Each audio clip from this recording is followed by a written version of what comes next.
Allah Subhanahu wa Ta'ala yang telah memberikan nikmat dan rahmatnya kepada kita sehingga kita dapat berkumpul pada pagi hari ini. Salawat serta salam tak lupa kita berikan kepada Nabi kita Nabi Muhammad SAW yang telah kita nantikan manfaatnya di film kiamat nanti. Iya pasti grogi. Sebelumnya perkenalkan nama saya Heri Sukmawati dari Divisi Ekonomi SDI. Heri? Iya Heri. Saya manggil Sukma ya. Di sini saya ingin menyampaikan mengenai presentasi bedah buku Fantastic Service. Namun sebelumnya saya ingin berterima kasih kepada Bapak Iksawan Ramadi SEAKMSI selaku Kepala Kampus Institut Ciami yang telah memberikan kesempatan kepada saya untuk dapat membedah buku pada hari ini. Dan saya juga ingin mengucapkan terima kasih kepada teman-teman semua yang telah menyempatkan hadir pada hari ini. Iya. Bapak salah?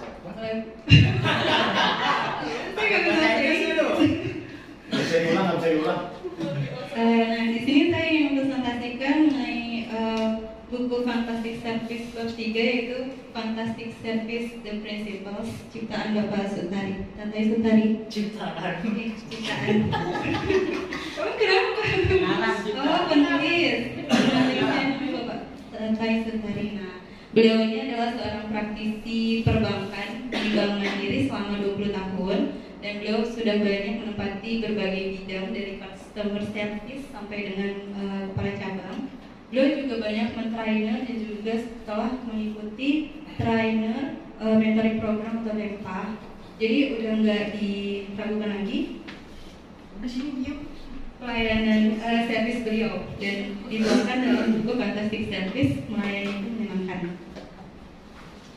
Nah di sini di bab 3 itu terdapat 3 prinsip utama. Yang pertama itu melayani orang lain sesungguhnya sama dengan melayani diri sendiri. Yang kedua itu service excellence diciptakan oleh pribadi yang excellence. Dan yang ketiga layanan yang terbaik selalu datang dari hati yang tulus. Nah memasuki prinsip yang pertama. Sebentar, Mbak. Tadi, Mbak. Ditutup, Bang.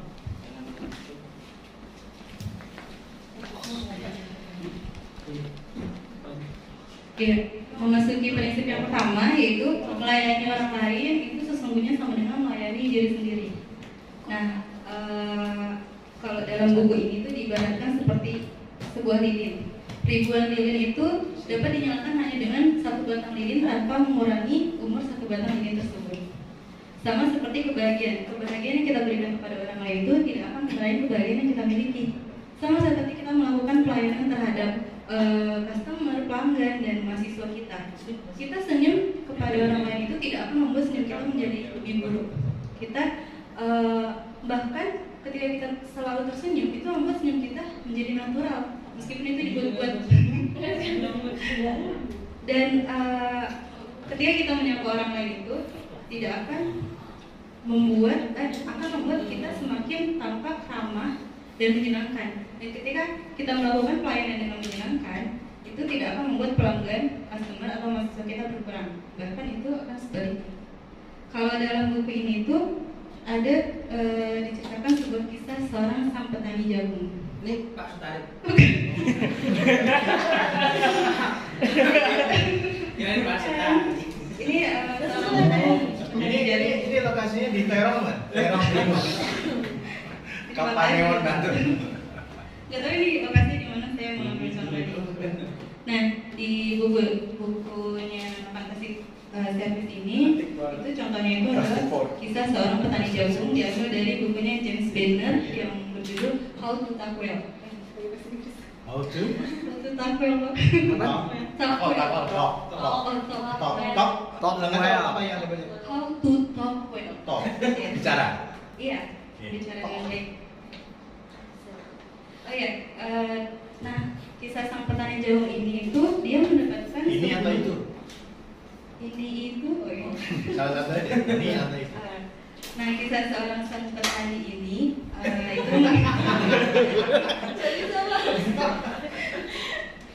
dia mendapatkan sebuah prestasi sebagai petani yang memiliki bibit telur sepanjang masa, sepanjang musim sepanjang masa. Nah lalu ada karyawan lokal yang bertanya pada sang petani, kan dia penasaran penasaran ya, kok bisa sih dia dapat Namanya Pak Lestari terkait. Warsito. RT gue itu. bapaknya siapa? Bapaknya itu. Pak RT. Bapaknya itu. Iya, cerita itu namanya Pak Warsito ya. Nah, Iya. ada Dari orang kiri ya? Iya kan dapat prestasi seperti itu. Lalu ada seorang wartawan lokal yang penasaran, kok bisa sih? Nah, dia tuh tanya langsung ke Pak Warsitonya ini, kok bisa Pak dapat prestasi sepanjang musim? Kata siapa? Kata wartawannya. Kata saya. Nah, terus kata Pak Warsitonya ini atau sang petani jagungnya ini, dia bilang, saya tuh cuma ngasih bibit-bibit jagung saya kepada tetangga-tetangga saya doang. Nah, terus bapaknya kan heran ya, kok bisa sih dibagiin ke tetangganya? Emang dia nggak rugi apa? Terus nanti banyak dong pesaingnya atau kompetitornya buat menangin itu penghargaan. Nah, sang petani menjawab, iya, soalnya kalau misalkan saya ngasih bibit jagung saya jelek ke tetangga-tetangga saya, terus dia nanam di lahan-lahannya, terus pas serbuk sari jagungnya ini sudah mekar, terbawa angin dari lahan satu ke lahan lainnya, termasuk ke lahannya si petani tersebut. Kalau bibitnya jelek, dia juga akan mendapatkan jagung yang jelek. Makanya dia ngasih bibitnya yang unggul. Biar apa? Biar dia juga dapat jagung yang unggul. Berdaya saing nggak? Jadi biar dia nggak merusak miliknya juga. Iya betul. Berarti dia bisa berdaya saing. Iya. Unggul berdaya saing. Berhak mulia. Ini gue nanya nih sekilo berapa? Kilo. Udah. Ya, Dia mengacaukan. Jangan dijawab ya gitu. Pertanyaannya dijawab. Nanti ada diri sendiri gitu.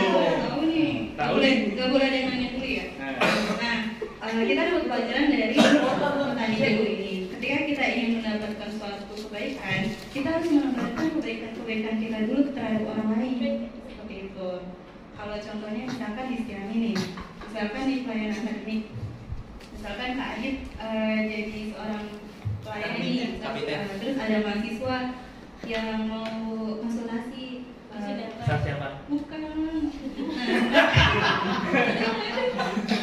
terus ada mahasiswa yang nanya, Kak Adit, saya kendala nih sama absen saya. Kata siapa? Kata si mahasiswanya. Kamu jangan dijawab kalau aku orang ini.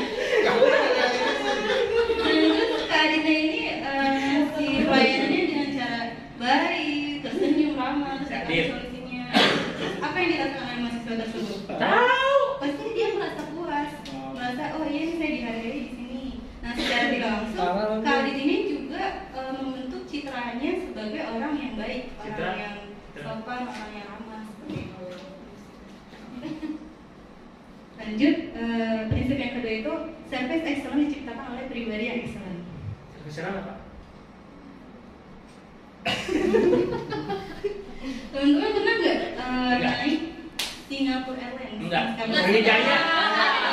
Sriwijaya. Akhir balik, Citylink. Oh, saya juga nggak pernah, tapi pernah ke Singapura kan? Enggak.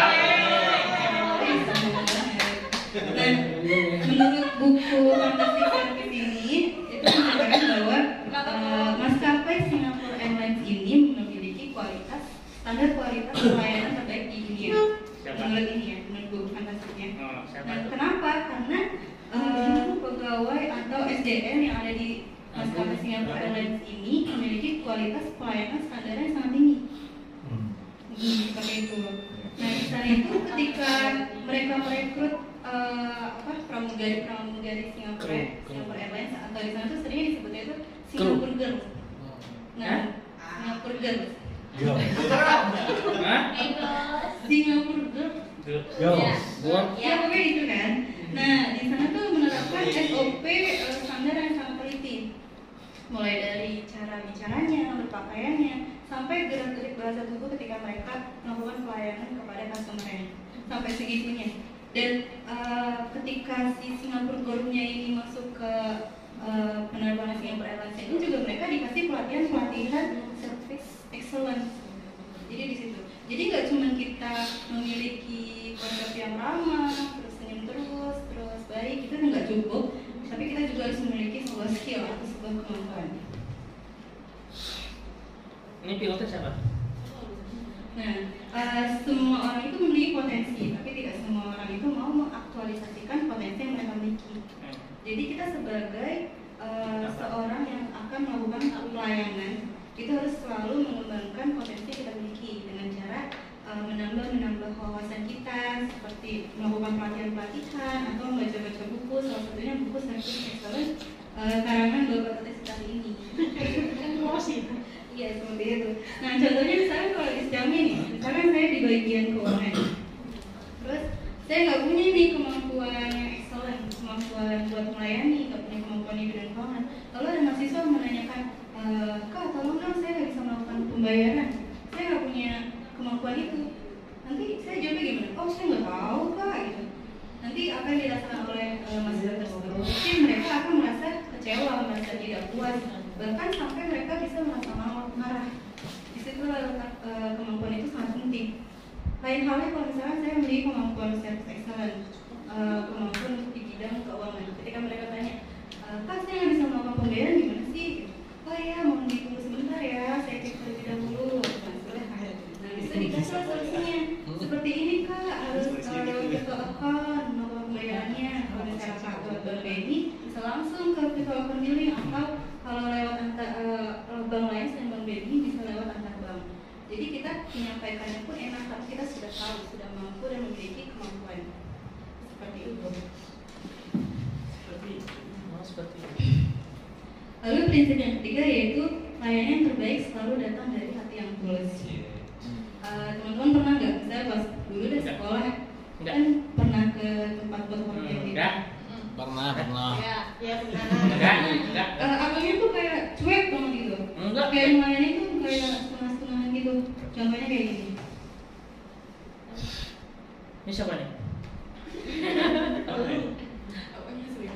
Ada itu bukan? Cuma abangnya yang salawin belum. Kayak suara lo aja, Su. Ulang. Gimana? Itu dari awal. Dari awal. Di back dulu. Di back di Slide sebelumnya. slide 1. Oh iya langsung. Hilang orangnya. Bagus kering.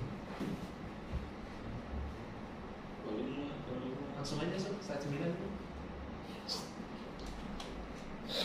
Nah iya.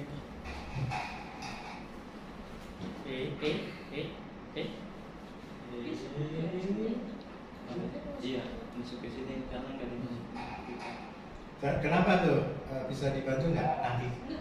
Emang ada sebenarnya Pak?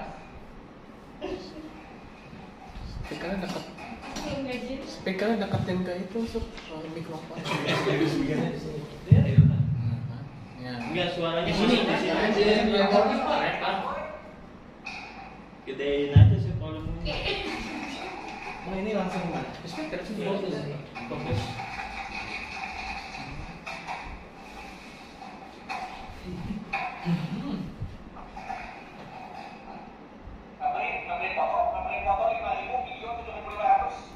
Bervideo.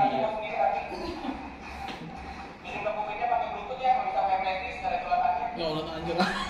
Sidul. Coba dulu.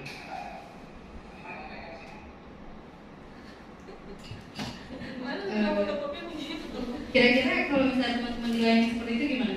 Seneng gua. Enggak dong. Pindah ke Pukul aja, pukul. Kalau mau pasti ke lagi. Nah, abang-abang itu seperti tidak mencerminkan pelayanan tulus dari dalam hati. Dia tuh ngelakuin pelayanan apa ngajak berantem sih? Kan ada. Dua-duanya. Dia kayak sewot buat gitu ngelakuin pelayanan. Jadi ini contoh yang tidak baik ya. Kita jangan seperti abang-abang ini. Nah, kita tuh harus melakukan pelayanan dari dalam hati kita. Karena sebuah citra atau pandangan pertama seorang customer menilai perusahaan itu terlihat dari kualitas pelayanannya. Nah, untuk kita bisa melakukan layanan yang terbaik selalu datang dari hati yang tulus itu, terdapat 3 poin utama. Yang pertama itu, kita harus sebelum melakukan pelayanan kita berpikir positif agar kita bisa mengeluarkan energi positif kita. Yang kedua itu, kita harus memiliki namanya willing help. Off ini. Ya, willing to help itu sikap membantu atau sikap yang mengarahkan. misalkan ada mahasiswa datang nih, terus dia bingung kan, mau ke kelas ini, tapi saya bingung nih di sini susah nyarinya. Nah dia tapi malu bertanya pada kita. Nah, kita di situ sebagai seorang pelayan yang baik, kita harus mengarahkan. Dia mau kita bantu, dia mau ke kelas mana, nanti diarahkan gitu. Nah terus kita sebelum melakukan pelayanan, kita harus menyenangkan hati kita dulu. Kita harus mood kita bagus, baru kita bisa menyalurkan pelayanan kita dengan baik, dengan menyenangkan. Kita singkirkan dulu masalah-masalah di rumah, masalah-masalah yang bikin bad mood, sama pasangan, sama keluarga. Kita singkirin dulu, kita lupain. Kita harus membuat diri kita senang. Seperti itu. Seperti itu. Iya, seperti itu. Nah, melayani dengan tulus adalah bahasa yang dapat didengar oleh orang yang tuli dan dapat dilihat oleh orang yang besar. Quotes. Ya, terima kasih. Udah. Sekian Udah selesai. saya. Jadi prinsipnya tadi garis besarnya yang Prinsipnya pertama itu ada 3. Yang pertama itu melayani orang lain sesungguhnya sama dengan melayani diri sendiri. Yang kedua itu service excellence diciptakan dari pribadi yang excellence. Dan yang ketiga itu pelayanan terbaik selalu datang dari hati yang tulus.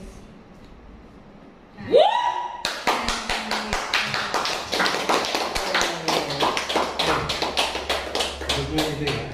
Coba diterapkan dengan yang Anda temuin sehari-hari. Nah, kira-kira solusinya gimana? Misalnya gitu ya. Jadi Anda coba Arulan. Sofian. Coba. Ya. Sofian, silakan Pak Sofian. Tanya ke Mbak Ibu. Tanya ke Pak Heri. Pak Sukma ya. Ya, jadi Pak, tadi yang mau saya tanyakan nih, melayani orang lain sesungguhnya melayani diri sendiri. Terus saya sedikit kurang. Nggak kayak gitu, bukan kayak gitu pertanyaannya. Itu mah pertanyaan dibuat-buat. Pertanyaannya itu gini, yang Bapak hadapi. Nggak harus di sini. Dulu pas waktu kerja di apartemen juga nggak apa-apa. Atau kok syukur-syukur yang selama di sini Bapak ketemu masalah apa gitu. Sharing, jadinya sharing tentang layanan. Apa? Tiap hari. Pak. Dia percaya pemulung Pak daripada temennya dia. Ayo Pak. Ayo Bang Iban. Apa ya? Bang Bil. Masa nggak ada masalah-masalah yang layanan, misalnya customernya kenapa? Customer tiap hari ngeluh. Ingat mulu saudara. Ini lagi sakit kayaknya. Tempat nama kali itu. Tadi disampaikan Citra. Citra itu siapa? Citra, bukan nama orang kayak perusahaan. Pak, saya punya 3 hadiah Pak. Cuman saya kita apa namanya yang aktif gitu Pak. Misalnya Iya. dia bisa memberikan kesimpulan. Apa? Agung. Oh, ya udah. Enggak, ini sebenarnya mau Demi saya kopi. ini dulu. Ya kan yang penting kan sebenarnya kan prakteknya ya teman-teman ya. Ini kan kita nih udah waktu itu pertama kali Mas Rido cerita apa? Mas Rido ceritanya tentang apa? Mas Rido coba review sedikit ya waktu itu presentasinya gimana? Mas Rido apa waktu itu? Ngambil dagang itu sendiri. Coba apa? Mas lupa? Kesimpulannya aja waktu itu apa? Waktu itu saya pas datang. Bukan YouTube. Bukan YouTube. Apa? Waktu itu kan satu kan? Satunya apa? Ingat nggak? Service failure is not an option. Jadi kegagalan dalam pelayanan ya itu nggak boleh. Jadi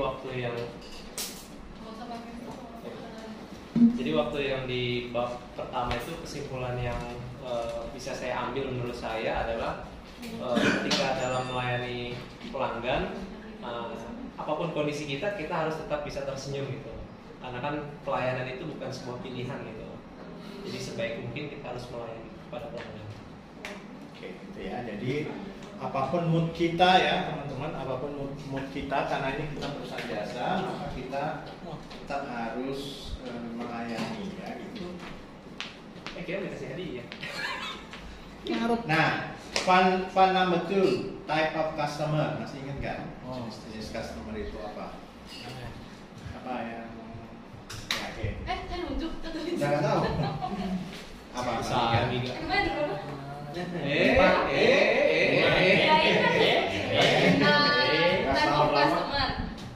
Customer baru, customer baru tapi lama, customer lama, customer yang terburu-buru, customer santai. Customer Lagi quality. ada 6. customer bahagia ada. Customer behavior. Oh, customer formal. Emang iya? Iya, betul. Diem dikit dia kasih tahu. Ya, oke. Itu ya. Jadi itu kan kalau dari garis besarnya, kalau dari Mas Rizal seperti itu. Garis besarnya apa? Mbak siapa? Adik. Yang mana kamu? Ya yang kamu kemarin presentasi. Oh, gitu kan waktu itu sih IPA. Oh, udah tadi. Ya itu. Kalau kamu apa kesimpulannya? Jadi Ayo ditembak tuh. apa namanya? Tipe-tipe customer itu banyak. Jadi kita sebisa mungkin memberikan pelayanan yang terbaik sesuai dengan tipe customer yang ada. Coba beda ya. Tadi harus dilayani. Pertama dia bilang itu, yang kedua itu bahwa customer itu jenisnya beda-beda, nggak bisa pukul rata semua gitu. Jadi kita juga harus paham gitu ya. Apa tuh namanya? Jenis-jenis customer. Tadi yang dimaksud failure is not an option itu adalah misalnya begini kayak kemarin misalnya ya. Jangan sampai kok FO itu kosong gitu ya teman-teman. Jadi kalau misalnya kayak kemarin waktu itu itunya nggak ada di situ ya segera ada yang duduk aja dulu di situ. Takutnya ada dosen datang atau siapa gitu ya. Jadi jangan pernah FO itu salah satu yang disebut failure itu saat di depan itu nggak ada siapa-siapa. Nah ini kantor opo-opo gitu. Karena pas kebetulan nah sering-seringnya itu kayak gitu teman-teman. Pas kita nggak melakukan, pas ada kejadian. Kayak misalnya pas saya nggak ada di kampus, pas Pak Jundo datang misalnya kayak gitu ya. Tapi sering kayak gitu. Pas saya nggak bawa jas hujan, sering nggak kayak gitu. Maka gimana caranya solusinya? Ya itu harus continuous, terus dilakukan. Tapi intinya kayak gitu teman-teman. Harus ada yang steady. Oke lah, misalnya dia punya nggak ada, tapi harus ada security yang di situ. Jangan sampai nggak ada semuanya. Ya, seperti itu. Itu tadi kesimpulannya ya, nyambungnya seperti itu. Nah, nyambungnya di Mbak Heri Sukma. Siapa bisa ngambil kesimpulan? In asang tung Enggak, asang. jangan. Antum nggak pasti bisa. Yang lainnya. Silakan. Orang coba. Hadiahnya apa kesimpulannya? hadiahnya dikit-dikit lambung. Kesimpulannya sih gini Pak, kalau untuk pelayanan kayak keuangan, kayak kalau ada customer yang ngeyel gitu, masalah SSO apa gitu kan, pembayaran dari bank itu kadang-kadang ada yang ngerti, ada yang enggak gitu. Kadang-kadang kalau kita jelasin, dia kadang-kadang nggak ngerti Pak. Ya itu kan kejadian. Yang kesimpulan dari ini tadi loh. Yang kesimpulan dari yang disampaikan Mbak Sukma itu apa kesimpulannya? Wah,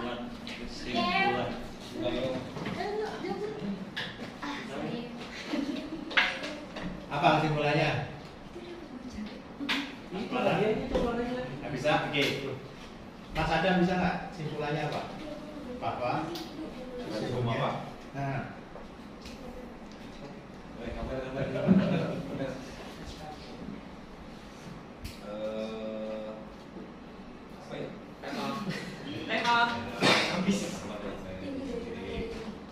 Oke. Ajis. Apa Ajis kesimpulannya? Kesimpulan itu rangkuman, inti dari paginya, bukan nyebutin satu-satu itu enggak, itu bukan kesimpulan. Kalau teorinya berarti apa? Loh, enggak, dari yang diomongkan kalau kita ngobrol itu kan atau coba yang deket, yang selalu di sebelahnya, Sukma coba. Adit. Adit, apa kira-kira kamu bisa menangkap nggak apa yang disampaikan oleh Soleh? Menurut yang disampaikan oleh rekan sebelum saya, Sebangku. Melayani Sebangku. customer sesuai dengan hati yang tulus. Iya, hati yang tulus dan Kok marah? seperti kita Ada ya? melayani diri sendiri. Jadi kalau kita rasanya nyaman nih dilayani, pasti orang lain juga begitu. Ya, betul. Coba dapat hadiah.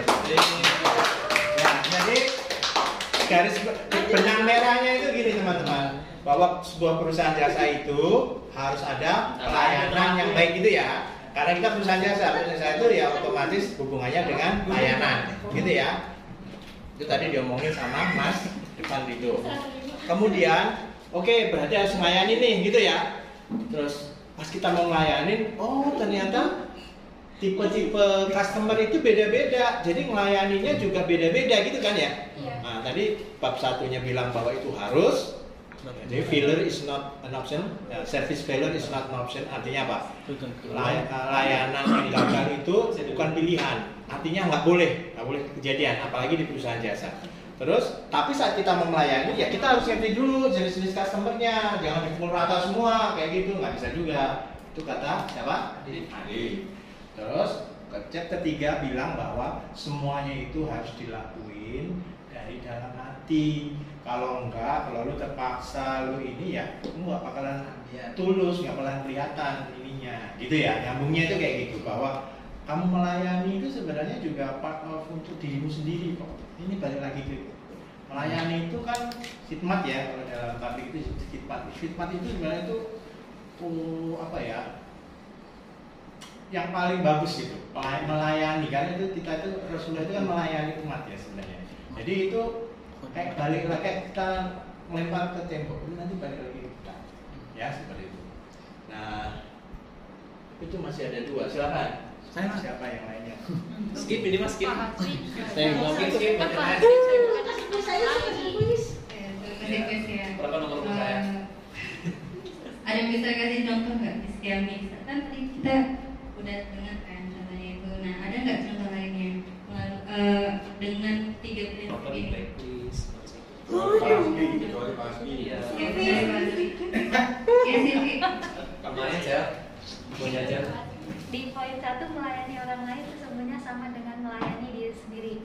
Kita ambil contoh saat kita melayani aplikan. Kita menjelaskan, benar-benar menjelaskan tulus, niat kita baik gitu kan. Kita menyampaikan informasi, kita menyampaikan informasi ke aplikan, menyampaikan informasi penerimaan mahasiswa baru seperti itu kan. Otomatis kita baik ke dianya. Kita baik ke dianya dengan niat tulus.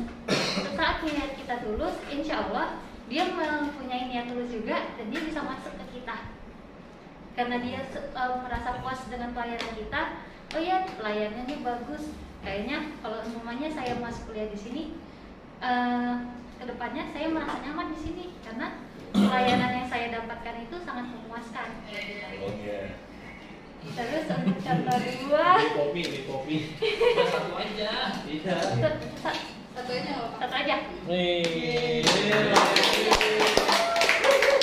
Bagi Pak. Bagi Pak dan bagi Pak. Yeay. Jadi lu mau minta kopinya itu? Satu lagi ya. Berapa nomor saya? 3 yang ketiga. Lagi itu coba kasih contoh yang ini, yang ketiga. Enggak. Angga.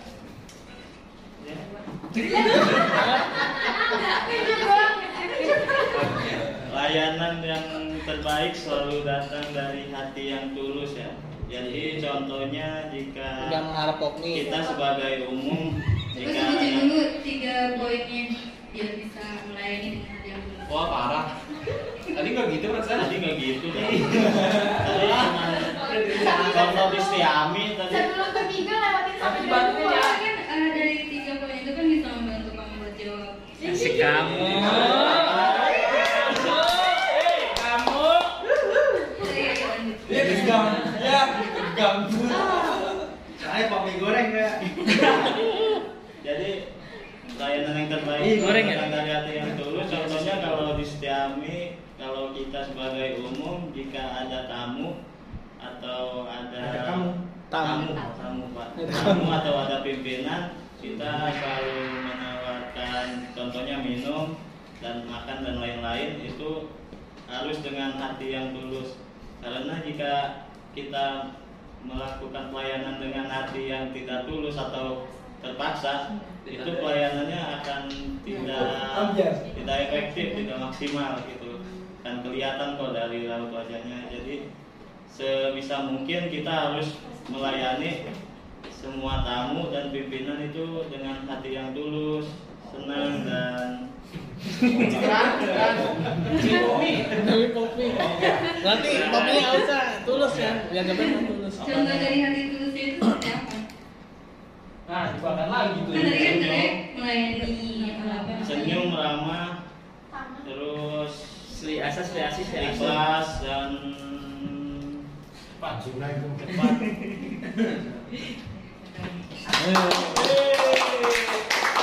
Satu lagi pertanyaan, dapat aku dua. Terima kasih. Satu lagi pertanyaan, aku dua. Iya, sekian buku dari saya. Mohon maaf bila ada kata dan perbuatan kurang berkenan. Oh banyak. Mohon maaf ya. Semoga bermanfaat untuk teman-teman semua. IG-nya mana? Dalam Facebooknya mana? melayani